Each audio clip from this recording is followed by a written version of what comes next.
calculate the number of cross points in a three-phase or in a three-stage concentrator. A concentrator is a switch in which the number of inlets is more than the number of outlets. As you know, the number of inlets is capital M and the number of outlets is capital N. Each primary switch has small m number of inlets and each tertiary switch has a small n number of outlets.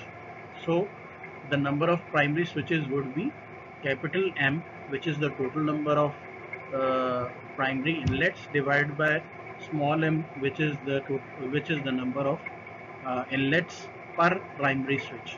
Similarly, the number of tertiary switches would be capital N over small n, where capital N is the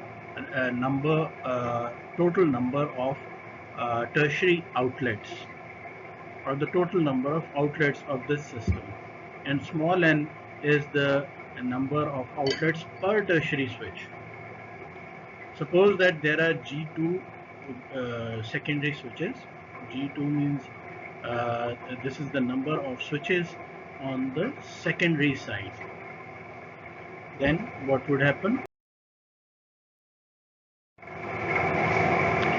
Then the cross points per primary switch would be M into G2, because the number of inlets per the number of uh, secondary switches is G2 and the number of outlets per primary switch is M. So if we multiply M into G2, we get the number of primary switch, the cross points per primary switch. The number of inlets per primary switch is M, and number of outlets per primary switch is G2, and G2 is also the number of secondary switches. Now we skip the second point and we come to the third point, where let me mention it here. Here, the cross points per tertiary switch are G2 multiplied by N. It means that the number of inlets per tertiary switch is G2, which is also the number of secondary switches, and when we multiply it with N, which is the number of outlets per tertiary switch, we have N, and we get G2 into N. So this would be the number of cross points per tertiary switch. Since the number of cross points, to find out the number of cross points per secondary switch, we should know the number of inlets per secondary switch. The number of inlets per secondary switch would be the number of primary switches, and the number of outlets per secondary switches per secondary switch would be the number of secondary switches. Number of primary switches is capital M over M, and number of secondary switches is capital N over N. So when we multiply capital M over small m by capital N over small n, we get the number of cross points per secondary switch. So to find out the total number of cross points in a tertiary switch, in a three-stage network, we call it C3. C is the number of cross points and 3 means it is a three-stage network. Then C3 would be equal to capital M over M into G2. This is for the primary side, because capital for one primary switch the number of cross points is M into G2, and the number of primary switches itself is capital M over M. So capital M over small m into G2, this gives us the number of cross points on the primary stage. Similarly, capital N over small n is the number of, I am talking about this term. Capital N over small n is the number of tertiary switches, and G2 into small n, it is the number of cross points in each tertiary switch. When we multiply capital N by small n by G2 into small n, we get the total number of cross points in the third stage. Now come to the second stage. We know that the total number of secondary switches is G2.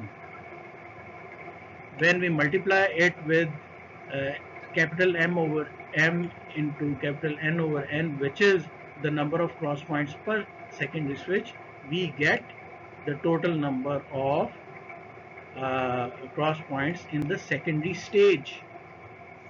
Out of these three terms, we can take G2 as common. Here, this M and this M would cancel out. Similarly, this N and this N would cancel out. So what we are left with is we take G2 as common and capital M coming from here and plus capital N, which comes from here, this side, and plus capital M over N, capital M over M into capital N over N, which comes from the second term. So this gives us the value of the number of cross points. Since now the number of cross points, we are trying to find out the number of cross points in a three-stage concentrator. Since capital M is greater than capital N, let the number of A links is equal to number of B links. Then, and it would also be equal to N, which is the smaller of the two values, inlets and outlets. So capital N would be equal to that, and that we know already, that capital N is equal to, that would be equal to G2 into capital M over M, because G2 is the number of secondary switches. When we multiply it with capital M over small m, which is the number of primary switches, we get the number of links on the first set of links, which is between the primary stage and the secondary stage, and it would also be equal to the number of links between the secondary stage and third stage. I'm talking about this term now. Here G2 is the number of secondary switches and capital N over small n is the number of tertiary switches. When we multiply these both, both of these terms, we get the number of links between the secondary and the tertiary switches. So G2 would be equal to small n, which is also the number of outlets per tertiary switch, and small m would be equal to, then small m would be equal to small n into capital M over n. We are just deriving it from the above equation. So when we put these values in our value of C3 from the last slide, we get C3 equal being equal to capital M plus n into small n plus capital N square over 2. To get the best value or the minimum value, what we get is that how do we do that? We differentiate the above equation of C3 with respect to n and equate it to 0. When we do that, we come up with the value of small m being equal to capital M over under root m plus n, capital M plus capital N, and small n would be equal to capital N over under root capital M plus n. Putting these values, we get the value of C3 or the number of cross points in a three-stage network equal to 2 into capital N into under root capital N plus M. Similar method can be used to find out the value of the number of cross points in an expander circuit just by exchanging the number of M with N, in small n, M with small n. Let's do an example to find it out, to ease it out basically. We have to, in this example 5.4, we have to design a three-stage network for connecting 100 incoming trunks to 100 outgoing trunks.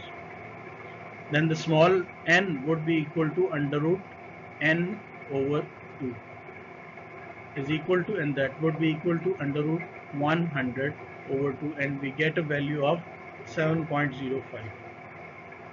Take since 7.05 is not a something in between 5 and 10, so we have two options. We can have other options also, but we are taking two options. We can take n is equal to 5 or n is equal to 10. If we take n is equal to 5, which means that the number of outlets per tertiary switch are equal to 5, then there are 20 primary switches of size 5 by 5, 5 secondary switches of size 20 by 20, and 20 tertiary switches of size 5 by 5. I would recommend you to make a drawing of this example in the form of blocks on a plain paper. That would be quite helpful in understanding the situation. Now, I would also recommend you to solve this example 5.4, which is already done in the book. You can see how is it done, and after doing the last example, it would be quite easy for you to undertake this example. If there is any problem, you can always refer back to me and ask me any questions if you want. The question is, if n is equal to 10, there are 10 primary switches, 10 secondary switches, and 10 tertiary switches, each of size 10 by 10. Calculate the number of cross points in this case. In example 5.5, what is required is that we have to design a three-stage network for 100 incoming trunks and 400 outgoing trunks. From the formula that we have already derived, we can find out the values of small m and small n. Small m would be equal to 100, which is capital M, divided by under root capital M plus capital N, which is 100 plus 400, as done in this step. And the value you get is 4.47. Similarly, to get the value of small n, we have capital N in the numerator, and we divide it by under root 100 plus 400, and what we get is 17.89. So small m would be 4.47 and small n would be 17.87. We can take either the value 4 or 5 as m, and a value of 16 or 20 in case of small n, as 17.89 as cannot be taken because it is not a whole number, so we cannot say that 17.89 number of outlets are required. We may have 16 outlets or 20 outlets. So primarily we get two different cases. In first case, we take m equal to 5 because we had the option of choosing the value of m between 4 and 5. So we have chosen 5 as the value of small n. And in this case, the value of small n is taken as 20.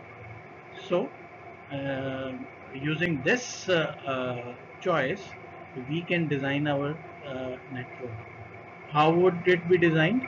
20 primary switches of size 5 by 5 and 5 secondary switches of size 20 by 20 and 20 tertiary switches of size 5 by 20. In this way, we design our 3-stage network. But what is the second choice? The second choice is that we take m equal to 4 and n is equal to 16. Let's see how can we. Here we take if we have m is equal to 4 and n is equal to 16, then there would be 25 primary switches. This is G1. This value is G1. 25 primary switches of size 4 by 4. 4 secondary switches of size 25 by 25 and 25 tertiary switches of size 4 by 16. Both the networks contain, if we calculate the number of cross points in this second choice and the choice that we took in the last slide, in which m was 5 and n was 20, in both of these cases the number of cross points would be 4500. However, the first contains more secondary switches. That's why it is preferred. In this case, in this second scenario, we have the number of secondary switches equal to 4, which is lesser than what we took in the first choice. So the first option is better because it would cause less blocking. If we have more number of secondary switches, the possibility or the probability of blocking is reduced. But if we have lesser number of secondary switches, then the probability of blocking would increase. Now let's see what is a fully connected 3-stage switching network. This is a fully connected 3-stage switching network. You can see in this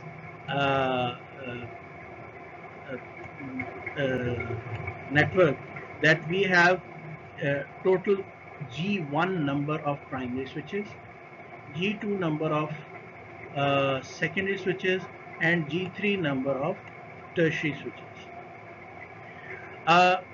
The number of cross points per primary switch would be small n into G2. G2 is the total number of secondary switches because each of the outlets of this primary switch has to go to each of the secondary switch. Each primary switch is connected to each secondary switch by only one link. There is no more than one link between this one switch and this one switch. There is one link between this switch and this switch and all the other secondary switches in between. Similarly, and the same is the case between the secondary and tertiary. And in this case, we have got n incoming trunks and n outgoing trunks.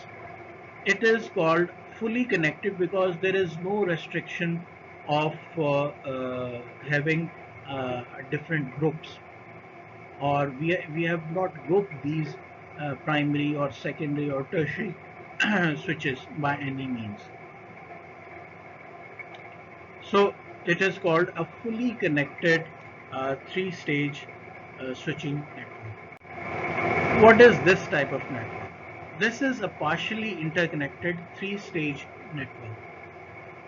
It is partially interconnected because you can see we have produced